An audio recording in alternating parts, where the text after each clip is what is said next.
पहिला राती जवानी के घर दौड़ाई दिहले राजा जी राजा जी राजा जी। लागल रहे मसीनिया में मुरीचा छुड़ाई दिहले राजा जी राजा जी राजा जी। पहिला राती जवानी के घर दौड़ाई दिहले राजा जी।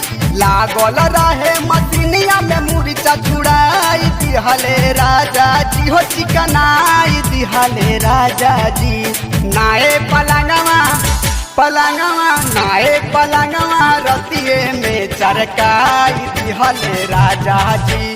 नाए पलंगवा रतिये में चरकाई दिहले राजा जी।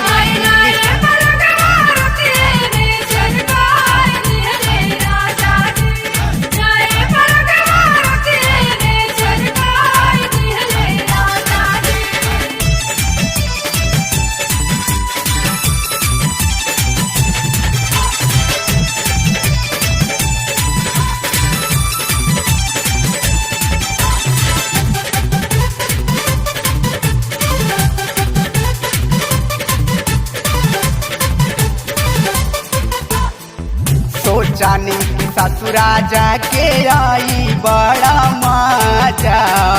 जानानी न पहिला राती होला बड़ा साजा।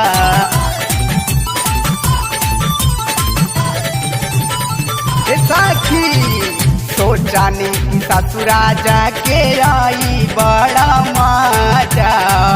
जानानी की पहिला राती होला बड़ा साजा। उठत अपन होठ तटाई दिहले राजा जी।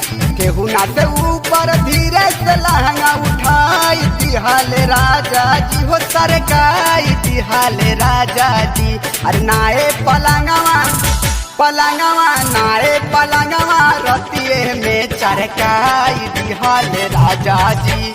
नाए पलंगवा रतिये में चरकाई दिहले राजा जी।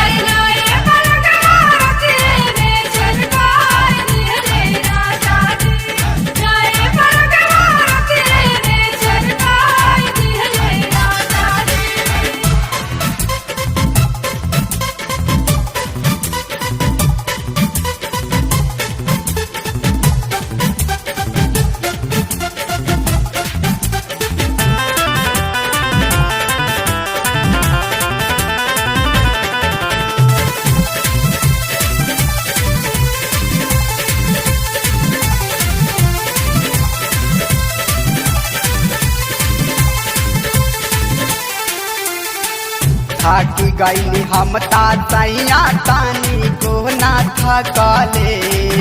रात भर सैया अपने को रावा में रखले।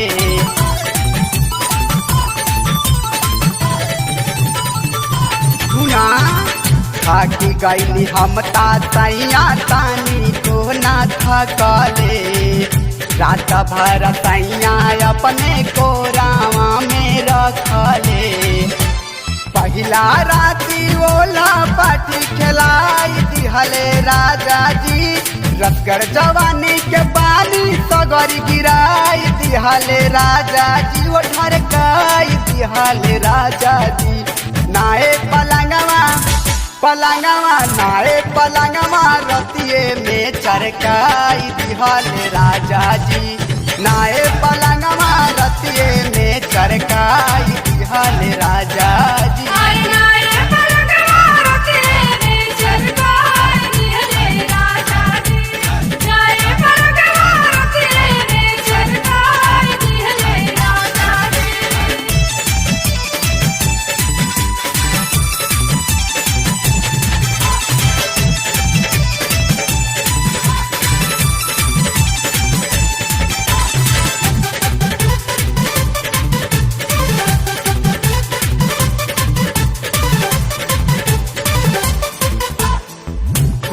नाही बोलनी हम सैया जी के डर से।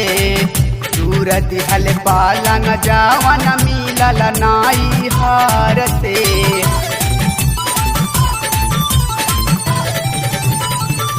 बुझलू पूछ नाही बोलनी सैया रंजित जी के डर से दूरी दिहल पलंग जावन मिलल नाई हर से जे बनाया पलंग दिलाता धराई दिहले राजा जी भाग्य हो पाजा हमारा के माजा कियाई दिहले राजा जी हो पर गाई दिहले राजा जी अरे नाए पलंगवा नाए पलंगवा रतिये में चरकाई दिहले राजा जी नाए